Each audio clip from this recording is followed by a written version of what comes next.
After our interview with Laila Tayob, who is a fitness teacher, remember you can join us with Nilesh Nagi, a tour guide from Offbeat Hikes on Ramadan in India.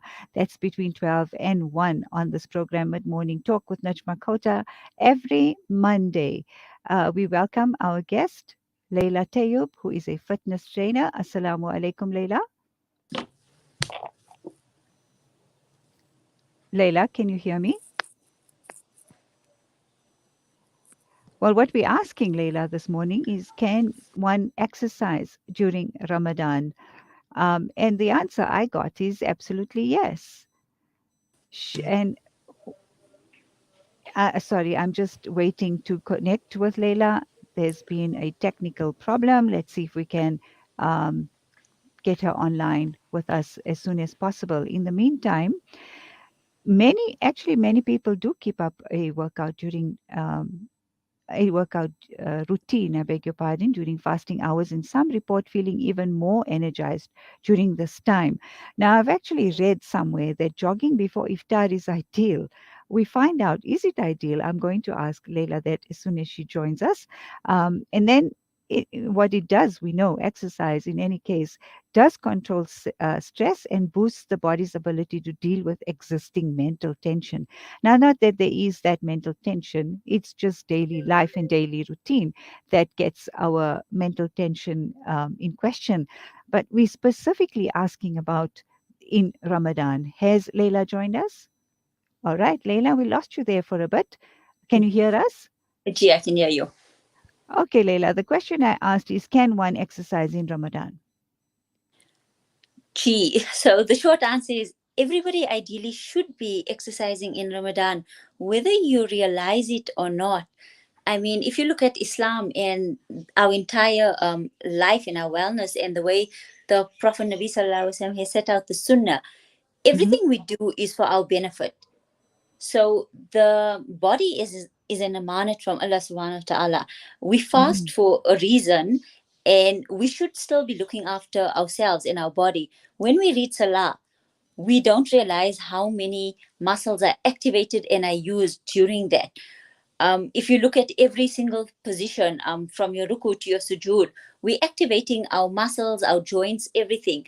By exercising in the month of Ramadan, we're strengthening these muscles, which again is an amanat. And the stronger these muscles are, the better we can perform our salah, correct? Yes, absolutely. I couldn't agree with you more. And if I may just add that the postures of Salah also assist with the circulatory system. And as a fitness professional, I'm sure you'll agree with me when we talk about how important breath work is and to be conscientious of that during the exercise routine. Can you take us through that, please? Jima, sorry, say again. I just missed you for a second.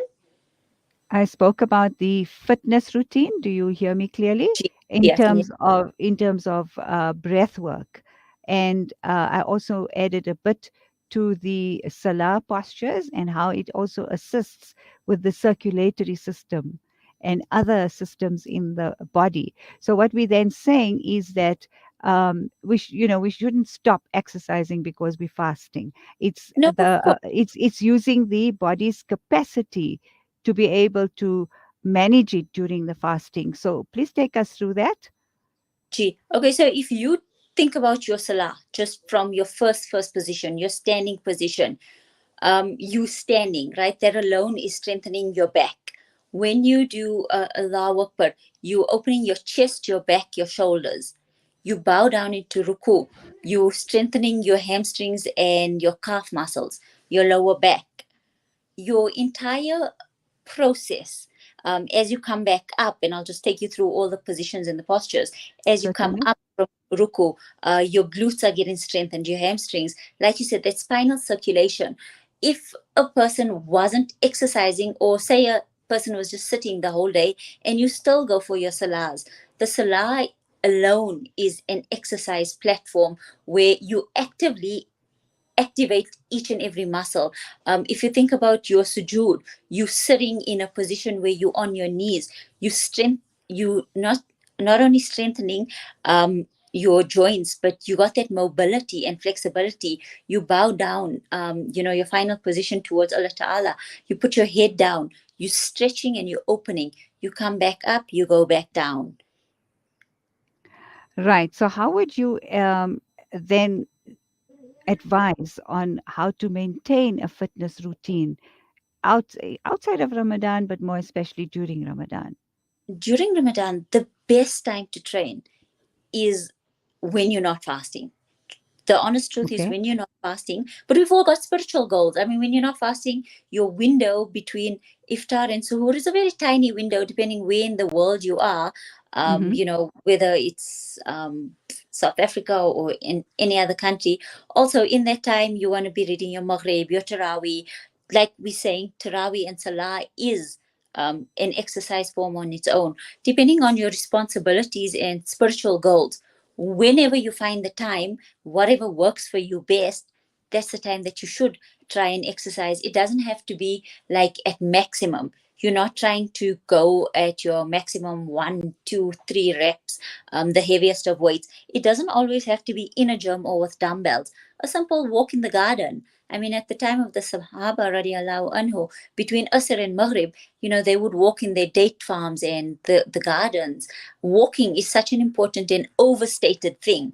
We take it for granted that, okay, we have to gym and we have to exercise and we need machinery. No, you don't need all of those things. Simple, carrying, picking up.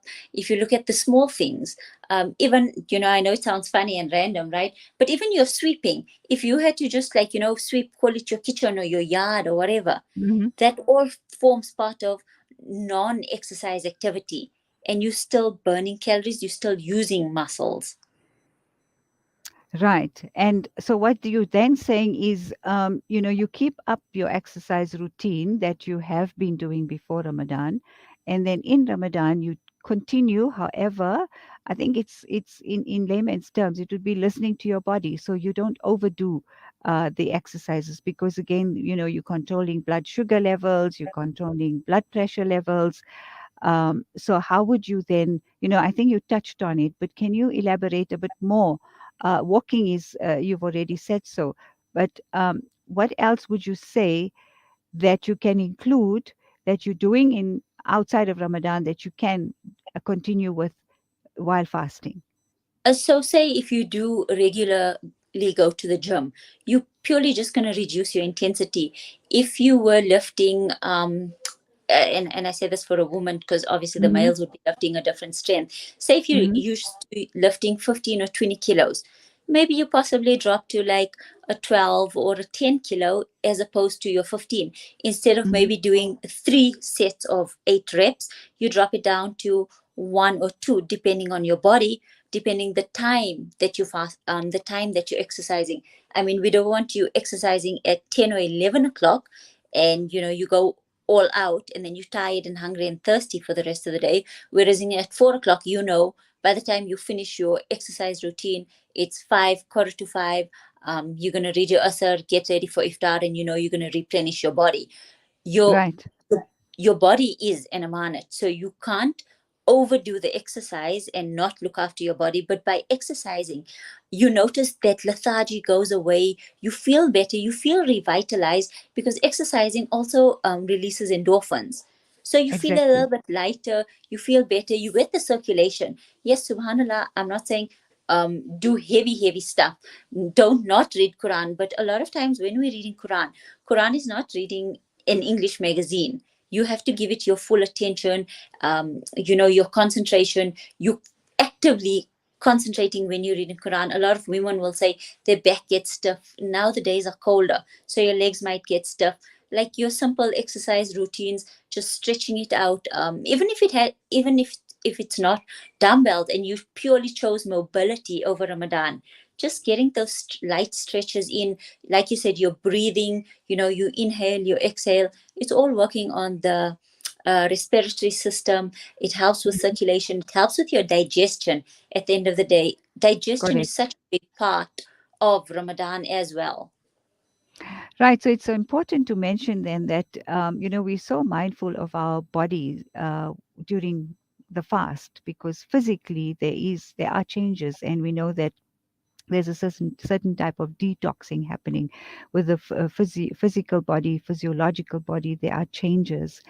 Um, so, in terms of nutrition and what we eat, then is also important, because it's not just, um, the exercising the muscles or doing what we need to do on the outside, so to speak. It's also what we ingesting that's very important in order to maintain that. Healthy lifestyle and continue with it after Ramadan. We find that out after our break.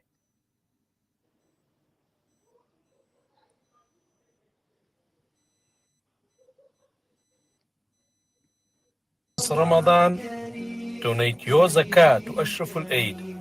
Your zakat can help feed an orphan, support a widow, build a home for a refugee family, sponsor a HIF student, and much more. With Ashraful Aid, you can make a real difference. Visit our website at www.ashrafulaid.org to make a donation. Make your Ramadan meaningful with Ashraful Aid. Freedom Stationery supply Marlin and Marlin Kids pens to me and my school friends. They supply just about everything we need to help us get a better education, from books to files to rulers. In fact, any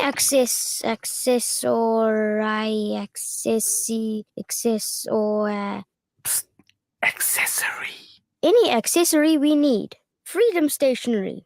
Education for the nation. What does accessory mean?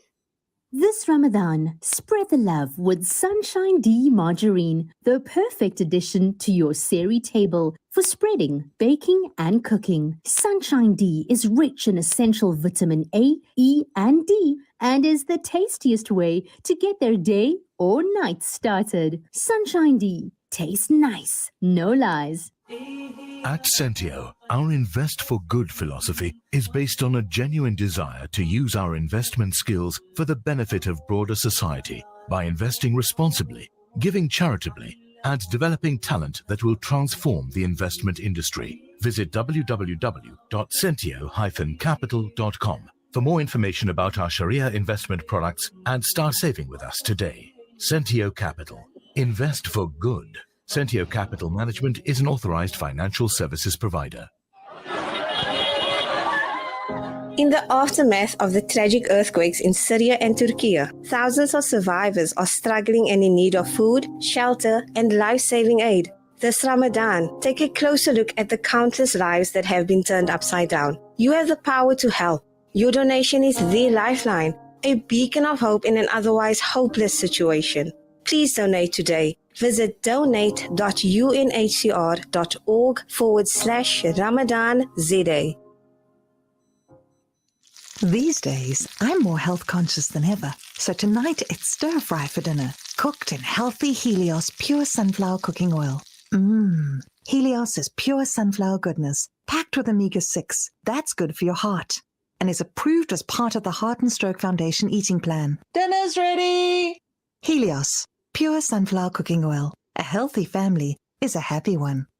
The Messenger of Allah sallallahu alaihi wasallam was asked, which charity is best? He replied, a drink of water. Africa. Every day, 2 billion people wake up and have no access to water and sanitation. Sponsor a water well for 14,800 rand, a borehole in Afghanistan for 49,500 rand, or a borehole in Africa for 55,000 rand with Africa Muslims Agency. Give water as a means of Sadaqah Jariyah today. Call AMA on 011 834 8685 or donate online. Africa Muslims Agency, commemorating 35 years of empowering, educating, inspiring. You are listening to Salam Media live from our headquarters in South Africa.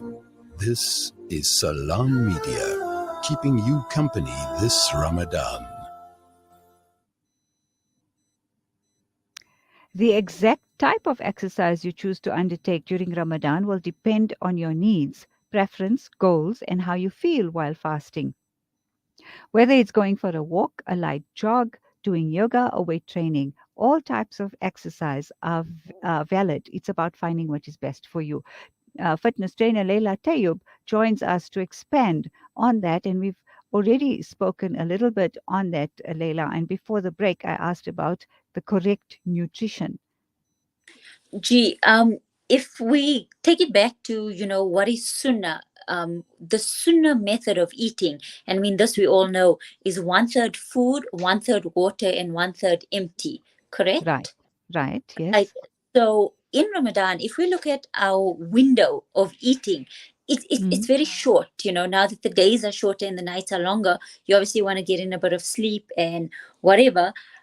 We want to stay hydrated, because hydration is one of the key things in Ramadan. It's easy to eat, but on a cold day, you might want a tea or coffee, which again is caffeine, and caffeine is a diuretic, so it kind of dehydrates you. Mm-hmm. One of the a few of the very hydrating foods or fruits are, like if you want to have a fruit, it kind of like adds water or Mm-hmm. nutrition to that food, is your watermelon, your grapes, your zucchini, your Mm-hmm. cucumber. It's a Right. sunnah. Sallallahu Alaihi Wasallam used to have cucumber and dates, because it's both hot and cool. Like your dates are hot and your cucumbers are cooling. Remember, fasting keeps your stomach warm. Your Mm-hmm. entire stomach is warm. So you want to do a mix of hot and cool to kind of neutralize it. You don't only want to do hot, and you don't want to do too cool to, have stomach cramps or this or that or whatever. I know a Mm-hmm. lot of people in I think all over the world, they do a lot of milkshakes and faluda, and it's a big thing. Mm-hmm. It's very cooling to have milk, but also what's a nice idea is to do cooling, not cooling, to do a warm milk instead of cold milk, if that makes Mm-hmm. sense. Right. Um, Indeed. your coconut water, your greens, your celery, your oranges, pineapple, blueberries. I mean, these are all packed with such good antioxidants, or I know a lot of people might struggle a little bit here and there with constipation. So you Mm-hmm. want to have enough fiber if you want to make watermelon juice. Mm-hmm. um, Fruit infused waters are also great. I mean, sometimes you just feel like, oh, I don't want to put another glass of water down, or I'm not list for water, because you kind of just want something Mm-hmm. with flavor. If you go Right. with caffeine free herbal teas. Mm-hmm. All right. So in terms of that's hydration and whatever best we can extract in terms of liquid from fruits and the others that you've mentioned. But what are the energy-rich foods? Because we're talking about maintaining a certain level of energy during the fast, but in terms of the exercise and making sure that we still keep up with that, because it's important to maintain a healthy lifestyle and healthy balance even during fasting. What type of energy rich foods would you recommend? Gee, so your dates are like so key and so important. But obviously you can't only live on dates, right? Sure. You should always ideally try to mix a protein with a carb. And when I say carb, I mean your good carbs. People think bread and cakes are the only carbs. Your apples, your sweet potatoes, all your fruits and your veggies also fall under the category of carbs. Your good fats. If you were having a slice of toast, make it like a Evo toast. Have some good fats in your diet, some honey, some peanut butter, avocados, your good carbs, your sweet potato, your butternut, pumpkin. I know a lot of recipes float around for pumpkin fritters over Mm. Ramadan. You don't have to deep fry it or fry it in oil. I mean, you can even change it up, grate pumpkin, pop it in certain fruits or vegetables. In Ramadan, a lot of people do halim, but the reason they do halim is because it's rich in barley and wheat Yes, and yes. rich foods that help you with your energy and your digestion. Also, your digestion is so important. You don't want to be eating like a fried type of food at iftar and then go for 20 rakat tarawih. You'll feel uncomfortable. You'll feel nauseous. Mm. That's extremely important. And again, coming back to the Taraweeh Salah, and it can be strenuous physically as well. Um, so, in order to be able to manage that, even though you've specified that it's a form of exercise anyway, but one needs to have that certain level of fitness as well for that. So, how does one actually manage that? Gee, in order for you to manage your Taraweeh, and I say it with caution, I'm not saying don't start a fitness program in Ramadan. You should. I Mm-hmm. mean, any time of the year, whether it's January, February, 1st of Ramadan, 15th of Ramadan. But the body's an amanat, so we should ideally be exercising the whole year. I mean, Correct. likewise, you only do something for a month and then walk away. Your fitness routine should be throughout the year, even if it's not in a gym. You're looking after yourself, you're eating well, you're taking care of yourself, so that by the time Ramadan comes, and I mean, we know at least when Ramadan is. Everybody knows Ramadan is another 100 days, or there's a countdown, 2 months, 3 months. You start actively exercising those particular muscles, and those muscles would be your back muscles, your glutes, your hamstrings. You do a little bit of stretching. You want to open up your muscles, you want to open up your chest, your spinal, your circulation, your joints. I mean, you can't have like stiff joints and then be bending and standing and lifting and going into Correct. ruku, sijda. All of these things would ultimately pain or hurt you. You want to stay away from very acidic foods, because obviously the acidic foods will create inflammation in the body, and you want to, in Ramadan, have almost like limited inflammation, or like you say, it all ties in. It's all a holistic thing, from your Right. eating, your sleeping, what you drink, your salah, all of the different um, attributes of the fasting. It's not just seen in isolation. It's not just the fast. It's the fast with the eating, with the salah, your ibadats, your spiritual goals. So you create a program for yourself. I mean, this is an individual thing. Everybody, before the month of Ramadan starts, you write down your responsibilities. If you're a wife, if you're a student, if you're studying, if you've got exams coming up in that month, if you need to prepare seri and iftar, and whatever, wherever you are in your life, you've got certain responsibilities. Then it's your spiritual goals. Okay, I plan to read so many siparas a day, or this is my goal. After Asr and Maghrib, I want to make a dua. My dua will take me 10-15 minutes. And then between all of these things, I need the energy to be able to do these things. So I'm going to set aside 15 minutes on my musla, even if it's after Taraweeh. I'm just going to do a couple of stretches, a couple of quick exercises, maybe some core work to help me the next day with A, B, and C. Excellent. So, what essentially then you're saying is that we need to make sure that we have a structure and a plan for the day. And all of what you have in your day has to include this holistic approach that we're talking about. So wonderful. It's your nutrition, it's your rest, it's your exercise, it's your spiritual goals.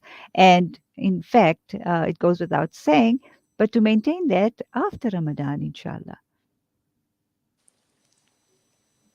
I mean, it is quite difficult to maintain it after Ramadan. But if you can do it in Ramadan, right? And if Allah has created us for this, like you notice how you feel lighter and you feel better in Ramadan.